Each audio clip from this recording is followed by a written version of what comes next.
Thank you, Malu. Uh, this is the 20th presentation. You have 15 papers and 4 reports. So this is the 20th presentation. So thank you very much for staying on and contributing to the very enriching discussion. Let me just go to the first slide immediately. First of all, I think there is a clear understanding that we, and this was shown to you earlier, that the seismic risk that we're talking about is generally identified by everyone. And we likewise, the consensus of the groups, we know who are exposed. But the challenge really is probably we're not doing enough. So where are the gaps? The discussions, the presentations, provided handles for everyone to zero in on most of the major ones as I would indicate. So for example, scientific data is available, or some of it are available. However, there is still a need to further laymanize and localize, meaning the situation in one city may not be dissimilar to the other city. There is liquefaction. I listened to Yusek Solidum this morning clarifying why there is that listing of the building in UN Avenue or somewhere, because of the different soil condition versus probably a place in Quezon City. So there is further a need to localize data so that it can be actionable. And information sharing is, while there is a degree of that happening, that has to be further expanded. Insofar as capacitating and communicating risk, knowledge is not, as pointed out by most of the participants, is not really translated into sustained community action due to several factors, one of which is probably they don't see it as their problem, the ownership. And it is a challenge to create, or it may not be enough to create a shift in the mindset. And there is likewise a lack of enough opportunities to embed it in the decision-making processes at the local level.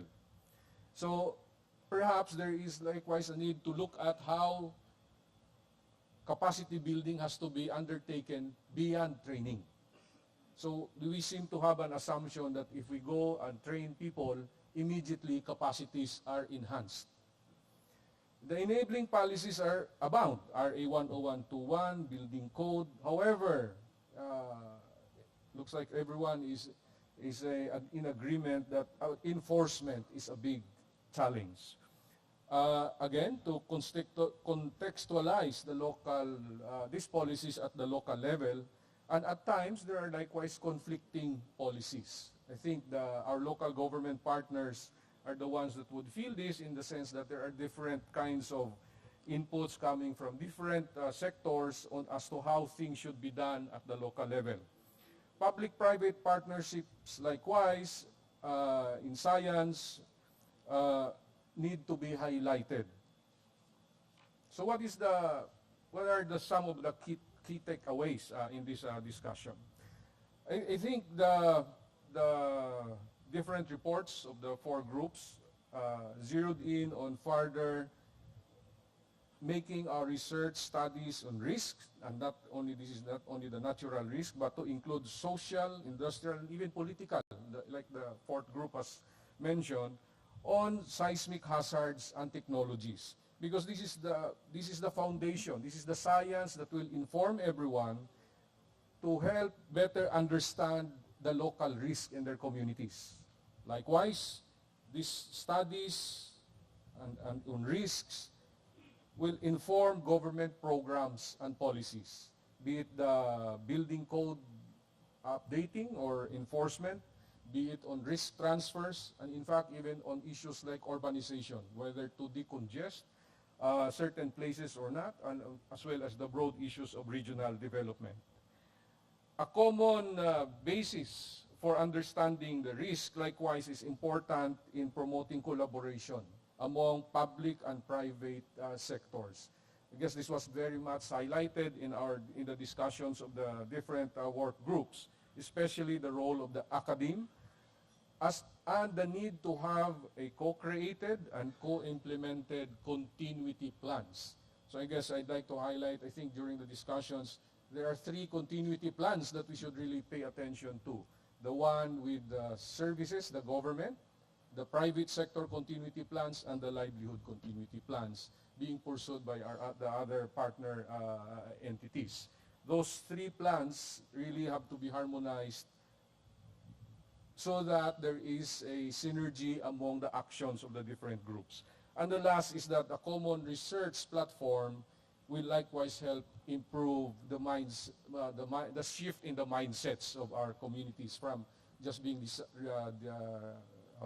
disaster risk to resilience, from being compliance-based planning to actual real-based planning. The last box to your right really highlights, I think, the discussions that were the surface in the different presentations and the work groups.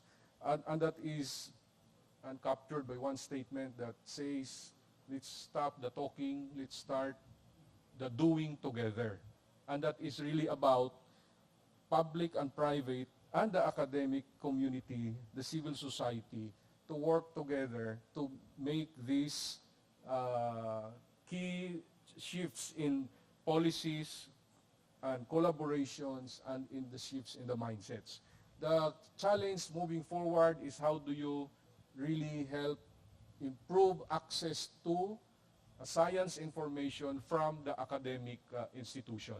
So I guess these are the key takeaways that can help all of us frame our thoughts.